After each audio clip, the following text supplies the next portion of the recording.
When I discovered our HOA president had hired a fake police force with K-9 units to terrorize residents, I knew I had to act fast before someone got hurt, but I never expected my dad, the chief of police, to uncover a web of corruption that would shake our entire community to its core. What would you do if you found out the people claiming to protect your neighborhood were actually criminals with badges? Welcome to my channel. Comment below where you're watching from. The bright orange paper fluttering on my front door stopped me in my tracks after a 12-hour shift to the hospital. All I wanted was to surprise Sarah by helping with her new vegetable garden, but that notice changed everything. My hands shook as I read the words "immediate action required" stamped across the top in bold black letters. I'd heard stories about Barbara Thompson, our HOA president, from other neighbors. She'd moved in 6 months ago and somehow got herself elected within weeks. The way she wrote our address on the violation notice, pressing so hard the pen nearly tore through the paper, told me everything I needed to know about her personality. Unapproved landscaping modifications detected in backyard space. The notice read immediate removal required. All garden installations must undergo proper HOA review process. At the bottom, Barbara's signature sprawled across the page like she was signing a royal decree, but it was the last line that made my stomach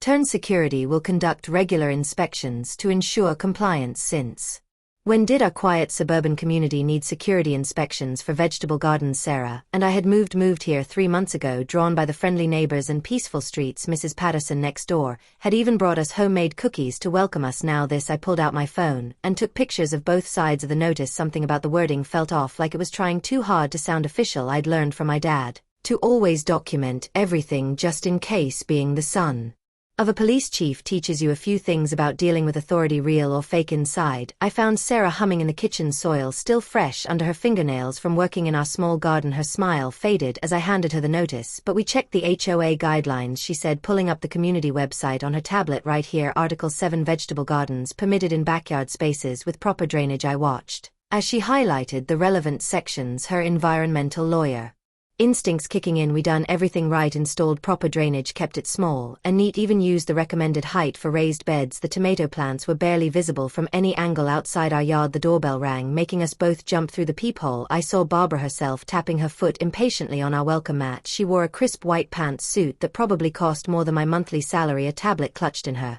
manicured hands like a weapon. "I want to make sure you received my notice," she announced when I opened the door, not bothering with a greeting. Her eyes darted past me, trying to peek inside our house. "The board has received complaints about your cultural activities. Would you mind showing me these complaints?" I asked calmly, remembering Dad's advice about staying professional in tense situations. "And could you clarify which specific HOA guidelines we violated?" Barbara's face tightened. "Our new security team will be documenting all violations starting tomorrow. I suggest you comply quickly to avoid complications." She turned on her heel, but not before I noticed something odd, a logo on her tablet case that looked suspiciously like a police badge. As I closed the door, Sarah was already pulling up property maps and local ordinances on her laptop. "Look at this," she whispered, pointing to the HOA board meeting minutes from last month. "They never voted on hiring any security team. Where is she getting the authority for this?" I stared out our kitchen window at the neat rows of vegetables Sarah had lovingly planted. Something bigger was happening here, and that orange notice was just the beginning. I picked up my phone to call Dad, then stopped. Maybe it was too soon to involve him, but as I watched Barbara stride down our street, stopping to take photos of other homes with a tablet, I couldn't shake the feeling that our quiet community was about to change forever. I was drinking my morning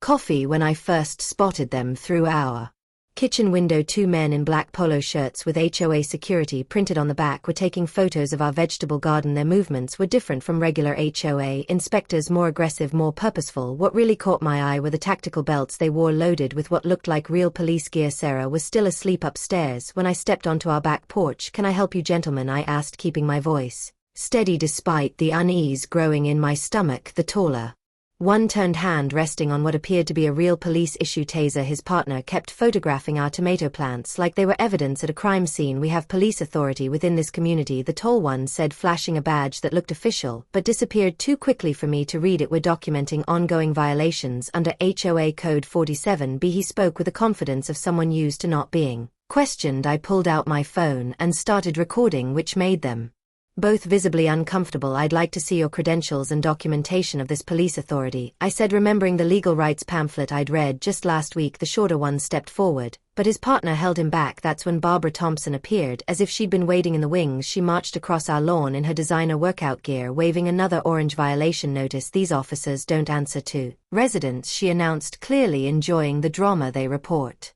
Directly to the HOA executive board, which means they report to me. I noticed our neighbor Mrs. Patel peeking through her curtains. When our eyes met, she quickly disappeared, but not before I saw the fear on her face. Something about that look made my skin crawl. Later that morning, while reviewing my phone footage, I noticed details I'd missed in the moment. The officers had no name tags, their badges didn't match any local law enforcement design I'd ever seen, and the equipment on their belts, it looked real, but something was off about the positioning. I spent my lunch break researching private security regulations in our state. Every legitimate company needed specific licenses and permits, especially if they were carrying weapons. The HOA newsletter had mentioned hiring enhanced security, but there was no company name, no license numbers, nothing that could be verified. Sarah came downstairs just as I was emailing the state licensing board. "Why are there men with guns taking pictures of our garden?" she asked, her voice tight with worry. I showed her the footage from that morning, and her face went pale. "Those aren't regular security guards," she said. "I used to work at a security company. Remember, their gear is all wrong." We watched through our windows as the officers moved down the street, stopping at each house with meticulous precision. They spent extra time at the homes of residents who'd spoken up at recent HOA meetings. The Rodriguez family who'd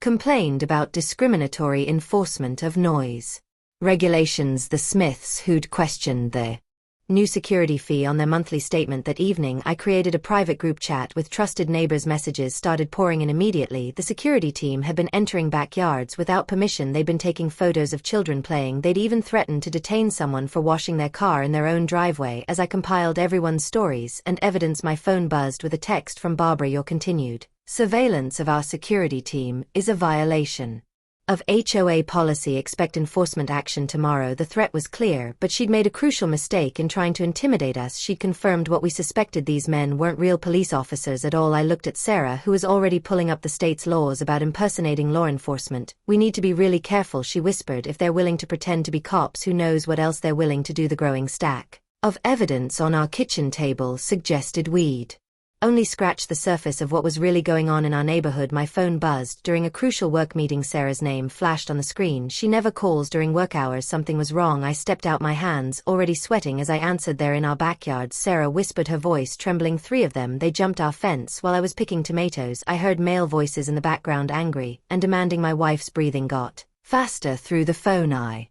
could hear heavy boots on our wooden deck. "Ma'am, this is your final warning. Exit the garden now." The voice was trying to sound official, but there was something off about it. "We have authorization to remove you by force." "I'm not leaving my own property," Sarah said firmly, but I could hear the fear in her voice. "Show me your real police badges, or leave now." The sound of a radio crackling made my stomach drop. "Unit 2 subject is non-compliant, requesting K-9 backup at 1242 Maple Drive." I was already running to my car, my tie whipping in the wind. "Sarah, I'm on my way. Don't move. Call 911 right now. These aren't real cops." Through the phone, I heard Barbara's shrill voice. "Mrs. Williams, your garden is a direct violation of HO Aesthetic Guidelines Section 4.3. My security team has full authority to remove unauthorized plantings and trespassers." Sarah's voice rose in disbelief. "I live here, and those tomato plants are in our backyard." I put the phone on speaker as I sped home, breaking every speed limit. Sarah kept the line open, and each sound made my heart race faster. The click of a weapon being unfastened, heavy footsteps approaching. Barbara's smug voice listing violations. "Look what I found," one of the security men said. "Hispanic-style peppers, definitely not approved vegetation. The jalapenos," Sarah shouted. "Since when do vegetables have ethnic restrictions?" I heard our garden gate creak, the one I'd installed just last weekend. More boots on gravel, someone yanking at plants. "Stop touching our property," Sarah yelled. "My husband's already called the real police." Barbara's laugh sent chills down my spine. "Dear, we are the police in this community. The HOA charter gives us full authority. Now step aside, or my men will remove you." The sound of a dog barking in the distance made my blood run cold. They were really bringing in K-9 units for a vegetable garden dispute. I switched lanes, aggressively drawing angry honks. 5 more minutes. Just 5 more minutes. This is what happens when you ignore warnings, Barbara said. "First the unapproved plants, then the unauthorized garden stakes, and now resisting HOA security. You people need to learn respect for authority. You people." Sarah's voice was quiet but strong. I heard her phone camera clicking. "Please say that again, Barbara. I'm recording everything." The sound of scrambling feet, Barbara's sharp intake of breath. "Confiscate that phone. It's against HOA policy to record security operations." I heard Sarah scream as someone grabbed at her. The phone clattered to the ground but stayed connected through the speaker. I heard the growing rumble of a large dog's growl getting closer. "Barbara Thompson," Sarah shouted, "if that dog touches me, you'll be in handcuffs before sunset." I was 2 blocks away when I heard sirens, but they weren't coming from the direction of the local police station. A black SUV with K-9 unit markings screeched to a halt in front of our house. The fake police force was escalating, but they had no idea they were about to meet a real chief of police. My hands gripped the steering wheel so hard my knuckles turned white. I'd seen power-hungry HOA boards before, but this was something else entirely. As I turned onto our street, I saw the crowd gathering, neighbors with phones raised recording everything. Barbara's security team had finally gone too far, and now everyone would see exactly who they really were. My tires screeched as I pulled into our driveway, and what I saw made my heart stop. Sarah was backed against our front door, her gardening gloves still on, dirt smudged on her cheek. 3 men in tactical gear had formed a half circle around her, while Barbara stood off to the side with a clipboard writing furiously. But what really made my hand shake was the German Shepherd pulling hard against its leash. Teeth bared. The handler, a guy who looked barely old enough to drink, was struggling to control the dog. These weren't just rent-a-cops playing dress-up anymore. This was dangerous. Step back inside your vehicle, sir. One of the security officers barked, trying to sound official. His hand rested on what looked like a real police belt, but something was off about his badge. I'd grown up around real police equipment thanks to Dad, and this wasn't it. Barbara's face lit up with that familiar smug smile when she saw me. Perfect timing. Your wife has been interfering with official HOA security operations. She waved her clipboard like it was some kind of royal decree. We have documented 17 violations, including aggressive behavior toward our officers. I took out my phone and started recording. Barbara's smile faltered for a split second. Putting unauthorized recordings on social media is against HOA guidelines, she snapped, but I could hear the worry in her voice. Funny thing about those guidelines, I said, keeping my voice steady like Dad taught me. I've read them cover to cover. Nowhere does it mention a private police force or K-9 units. The youngest officer shifted uncalm, ably, his hand dropping from his belt. Sarah caught my eye,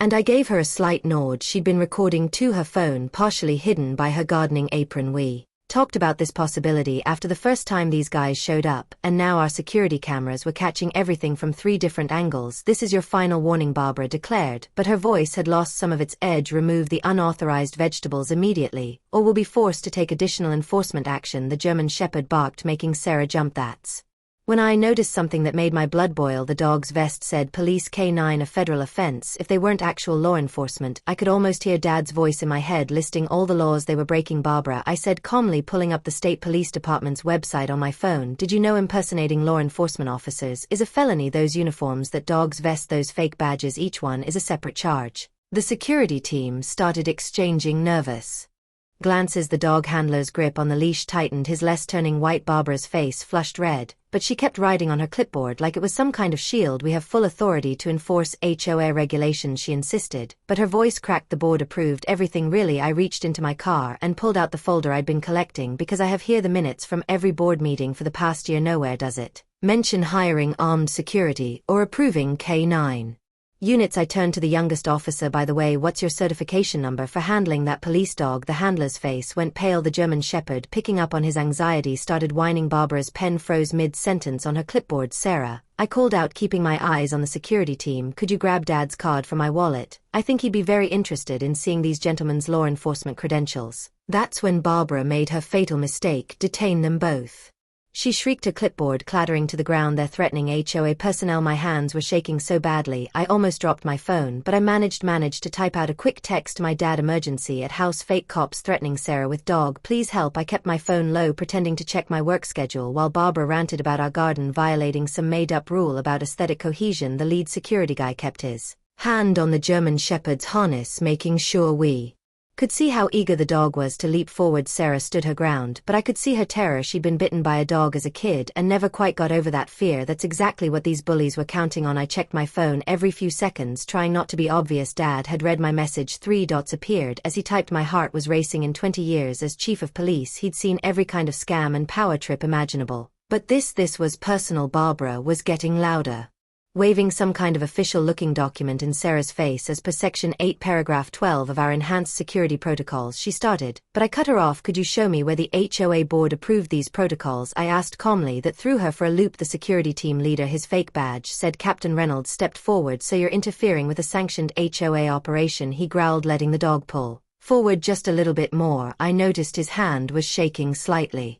These guys were amateurs playing dress-up, but that made them even more dangerous. Just then I heard it, the faint sound of sirens in the distance. Barbara was too busy reading from her rulebook to notice, but Captain Reynolds's head snapped up. He knew that sound meant trouble. The other 2 security guys started shifting nervously. The sirens got louder. One of the fake officers touched his earpiece, probably just for show, since I doubted they could afford real radio equipment, maybe we should, he started to say, but Barbara whirled on him. Don't you dare back down now. I'm paying you good money to show these people who's in charge. That's when the first real police car rounded the corner, lights flashing, then another, and another. The look on Barbara's face was priceless as 5 patrol cars surrounded my house, cutting off any escape route. The German Shepherd, sensing the shift in power, sat down and whined. Dad stepped out of the lead car, and I've never been so proud to be his son. He wasn't wearing his usual business suit. He was in full chief of police uniform, badge gleaming. He'd clearly been in a meeting when he got my text, but he didn't waste a second responding. Barbara Thompson, he called out, his voice carrying that special tone that only comes from decades of real police work. I'm Chief Anderson. Would you care to explain why you have unauthorized personnel impersonating law enforcement officers on private property?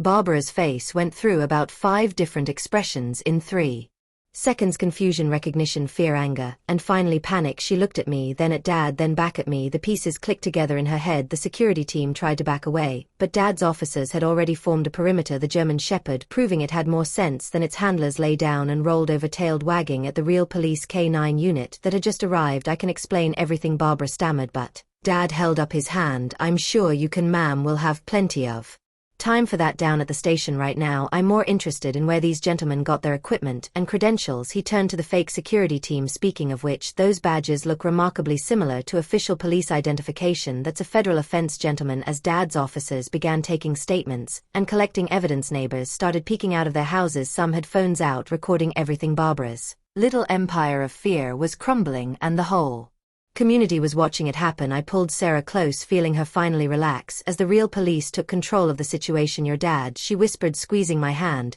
He didn't just bring back up, he brought justice. The screech of police sirens filled our street as my dad's cruiser pulled up, lights flashing. Barbara's smirk vanished when she saw the chief of police emblem on the door. I'll never forget how her face changed from confident to terrified in seconds. Dad stepped out, his police uniform catching the afternoon sun. The fake security team's German Shepherd suddenly sat quiet, as if it knew a real authority figure had arrived. 20 years as chief of police had given my father a presence that no fake badge could match. I'd like to see your security licenses and K-9 unit certifications, Dad said calmly, his voice carrying across our front yard. The 3 security officers looked at each other, their tough guy act crumbling. The one holding the dog's leash started backing away. Barbara jumped in, waving a folder of papers. We have all the necessary HOA authorizations right here, she said, her voice higher than usual. These officers are fully within their rights to enforce our community guidelines. Dad took the folder, but didn't open it. Instead, he pulled out his phone and showed Barbara something on the screen. Interesting, he said, because according to state records, there's no licensed security company registered under your HOA's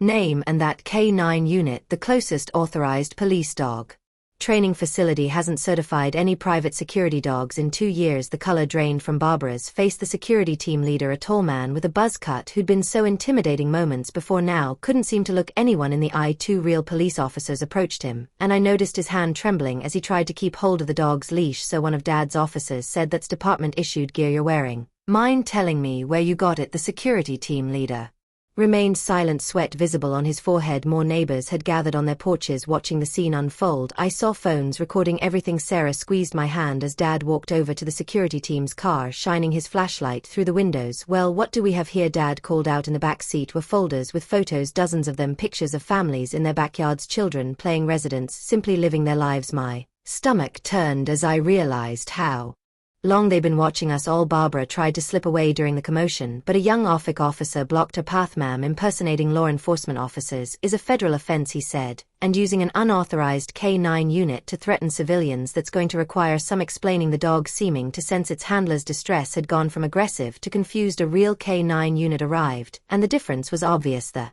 HOA's dog had none of the discipline or training of a real police dog. Dad turned to address the growing crowd of neighbors. If anyone has had encounters with these individuals, we'll need statements, he announced. Hands shot up across the street. The Rodriguez family from next door stepped forward first, then the Patels from across the street. They threatened to have my children removed by social services for playing basketball in our driveway, Mrs. Rodriguez said, her voice shaking with anger and relief as real police officers began taking statements. I watched Barbara sink into the back of a patrol car, still clutching her HOA rulebook. The security team was being cuffed, their fake badges and gear confiscated. Their German Shepherd, now revealed as just an untrained dog used to scare people, was being gently led away by the real K-9 unit officer. Sarah walked over to my dad, giving him a tight hug. Thank you, she whispered. Dad just nodded, but I could see the anger in his eyes as he Looked through more of the surveillance photos from the security team's car. A news van pulled up at the end of our street. Barbara saw it through the patrol car window and finally broke down crying, but they weren't tears of remorse, they were tears of someone who was finally facing consequences for their actions. Real justice was about to begin, and our peaceful community would never be the same. As I watched more neighbors coming forward to share their stories, I realized this was bigger than just our house or our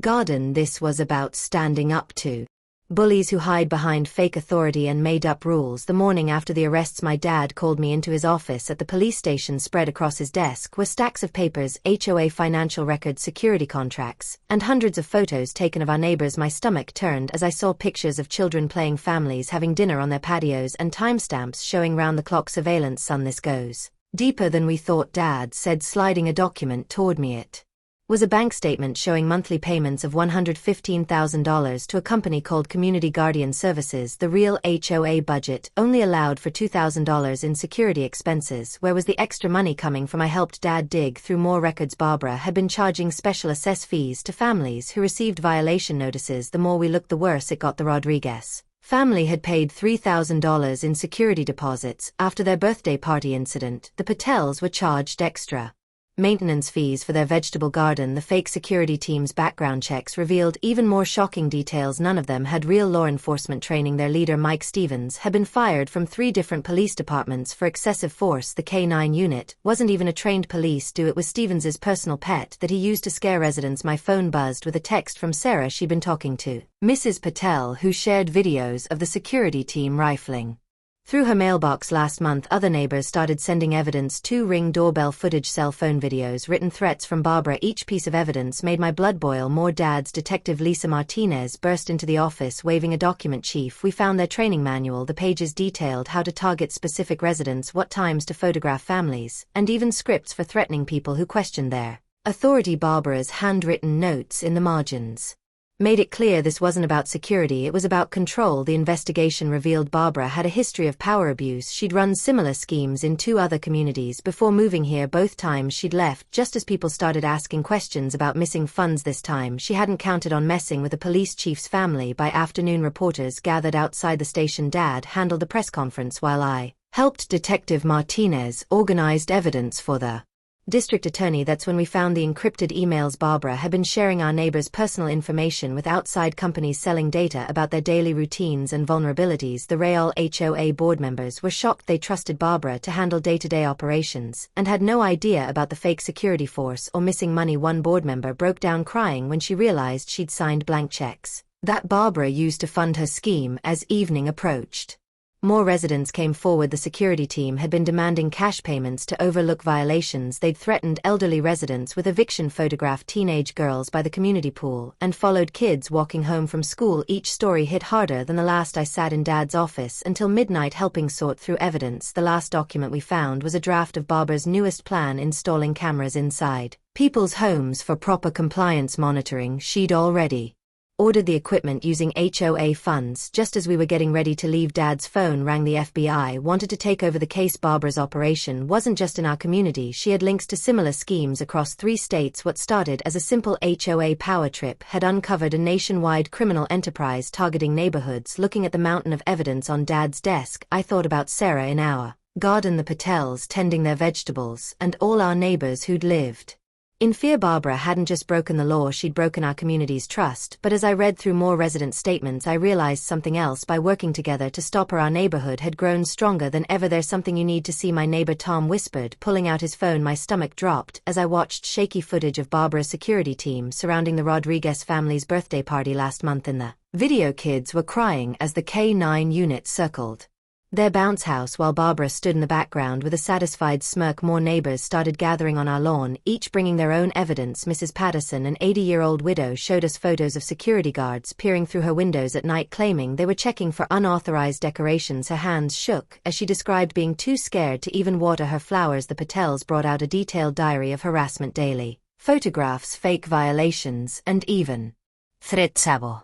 Their suspicious vegetable garden. They said growing too many tomatoes could be a code violation. Mr. Patel explained, his voice tight with anger. We've lived here for 20 years, but last month they started calling our curry cooking a public nuisance. My dad's officers moved through the crowd taking statements and collecting evidence with each new story. Barbara seemed to physically shrink, her face growing paler. The security team stood handcuffed by the patrol cars, their fake badges and real weapons laid out on the hood for photos. Someone had started a group chat sharing photos and videos of Barbara's reign of terror. The Jackson family had footage of the security team measuring their grass with rulers at 6 a.m. The Kowalskis shared emails where Barbara threatened to put liens on their house for having a basketball hoop, one that had been there for 15 years. Look at this, Dad said, showing me a document on his laptop. Barbara had been paying the security team from a secret HOA account, one hidden from the board in yearly audits. The amount made my eyes widen. Over $200,000 in just 6 months. No wonder our community pool hadn't been repaired. A news van pulled up, attracted by all the patrol cars. Barbara tried to hide her face, but her distinctive red power suit made her easy to spot. As the reporter started interviewing neighbors, more people drove in from nearby streets. Turns out Barbara's security team had been harassing people well beyond our HOA's boundaries. The Martinez family from 2 blocks over brought security camera footage of the team trying to issue them citations, even though they weren't even part of our HOA. The team had flashed badges and threatened to arrest their teenage son for skateboarding suspiciously. My dad pulled me aside, his face serious. This goes deeper than we thought, he said quietly. These guys have warrants in 3 counties for similar scams. They target communities with power-hungry HOA presidents, convince them they need special security, then use that authority to case houses for robberies. As the sun started setting, our street looked like a block party. If block parties had police evidence technicians and news reporters, neighbors who had never spoken were hugging and crying together. Sarah brought out cold drinks for everyone, and the Rodriguez kids were finally able to finish their interrupted birthday party, this time with real police officers singing along. Barbara sat alone in the back of a patrol car, watching as her carefully constructed kingdom crumbled. Her phone kept buzzing. Probably the real HOA board members seeing themselves on the evening news. Tomorrow would bring lawyers and investigations, but tonight, for the first time in years, our neighborhood felt like a real community again. Looking around at all the smiling faces and sharing stories, I realized Barbara's biggest crime wasn't the fraud or the fake security force, it was stealing our community's trust in each other. As Dad always said, real security doesn't come from badges and uniforms, it comes from neighbors who look out for each other. My hands shook as I watched the real police officers put handcuffs on Barbara. Her face turned from its usual angry red to ghost white when they read her rights. The fake security team tried to run, but Dad's officers had already blocked every exit from our neighborhood. One of them even tried to hide in Mrs. Patterson's rose bushes. That didn't end well for anyone, especially the roses. The next morning, our street was packed with news vans. Reporters couldn't believe that an HOA president had created her own illegal police force. My phone kept buzzing with messages from friends sharing links to the story. Local HOA president arrested for running fake police operation was trending on every local news website. Dad called a community meeting at the police station. One by one, our neighbors stood up to tell their stories. The Rodriguez family showed videos of the fake officers threatening their kids for playing basketball after 6 p.m. The Patel shared photos of the security team writing fake tickets for their non-regulation mailbox height. Each story made the charges against Barbara more serious, but the biggest shock came when the police forensic accountant presented his findings. Barbara hadn't just hired illegal security, she'd stolen over $200,000 from our HOA funds to pay for her private army. The money that should have gone to fixing the community pool and maintaining the playground had instead bought tactical gear and that poor German shepherd. Speaking of the dog, we all got misty-eyed when the real K-9 unit officer told us how they'd rescued him. He'd been mistreated and poorly trained. Now he was going to a special program to be rehabilitated and maybe even become a real police dog someday. Dad let me visit him at the training center last week. He's already so much happier. The district attorney came to our next HOA meeting. She explained all the charges Barbara and her fake officers were facing: impersonating law enforcement, fraud, theft, intimidation, and civil rights violations. Some of the neighbors gasped when she said Barbara could face up to 15 years in prison. I caught myself feeling a little sorry for her until I remembered how she'd made Sarah cry. Then something amazing happened. People started sharing their old violation notices, hundreds of them. We spread them out on tables in the community center, and a pattern emerged. Barbara had targeted specific families more than others, especially people of color and anyone who'd ever questioned her authority. The DA's eyes lit up when she saw this evidence of discrimination. The local newspaper ran a big story about how communities can protect themselves from HOA abuse. They interviewed Dad about the warning signs of fake security forces. Sarah got quoted about the importance of standing up to bullies no matter what titles they give themselves. The reporter even mentioned our vegetable garden, the one that started this whole mess. As an example of reasonable homeowner rights, last night we had our first HOA board election since Barbara's arrest. The meeting room was packed. Even people who'd never come before showed up to vote. No one talked about lawn height regulations or mailbox colors. Instead, everyone discussed ideas for community improvements in ways to make our neighborhood more welcoming. The new board's first vote was to create a residents' bill of rights. No more surprise inspections, no more harassment, no more fake security forces. As I watched my neighbors sign the document, I noticed something had changed. People weren't afraid anymore. They were talking to each other, laughing, making plans for block parties and community projects. Barbara's lawyer tried to cut a deal, but the evidence was too strong. The day said our community had set an example for the whole state. New laws were being proposed to prevent HOA overreach and protect homeowners' rights. Sarah got invited to testify at the state capitol about our experience as we left the courthouse after Barbara's plea hearing. Dad put his arm around my shoulders. You know what the best kind of justice is, he asked. The kind that brings people together instead of pushing them apart. Looking at our neighbors hugging and crying happy tears on the courthouse steps,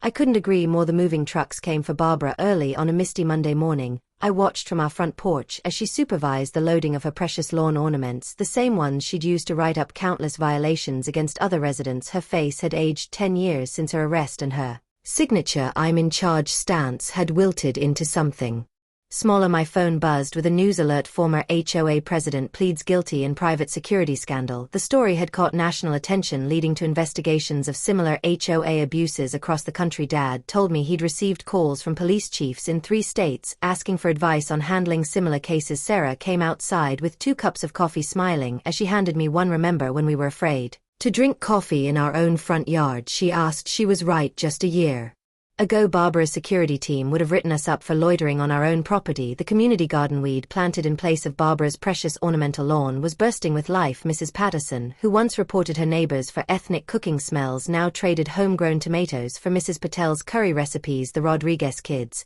who used to rush inside when security drove by, taught everyone how to grow the best jalapenos. My dad stopped by every Sunday, not as police chief anymore, but as a proud father and grandfather to be. Sarah's baby bump was just starting to show, and the thought of raising our child in this transformed community filled me with hope. The same neighbors who once lived in fear of each other now brought us baby clothes and parenting advice. The new homeowners council met in the community center, where Barbara's wall of shame covered in violation notices had been replaced with photos of neighborhood events. Sarah, leading her first meeting as council president, introduced a revolutionary idea using our budget for community program instead of security patrols. Last week, a documentary crew interviewed us about the transformation. They captured footage of our monthly block party where Officer Rodriguez, a real police officer, played basketball with the kids while parents grilled and shared stories. The producer couldn't believe this was the same community she'd read about in the news. Barbara's old security office became a community resource center. The gun safes and surveillance equipment were replaced with books, board games, and a coffee station. The only uniforms allowed inside were those worn by our community service volunteers, identifiable by their bright yellow neighbor helper vests. Yesterday, I found an envelope in our mailbox. Inside was a letter from Barbara's daughter, who had moved her mother to a smaller house in another state. "Mom's starting therapy," she wrote. "Watching your community heal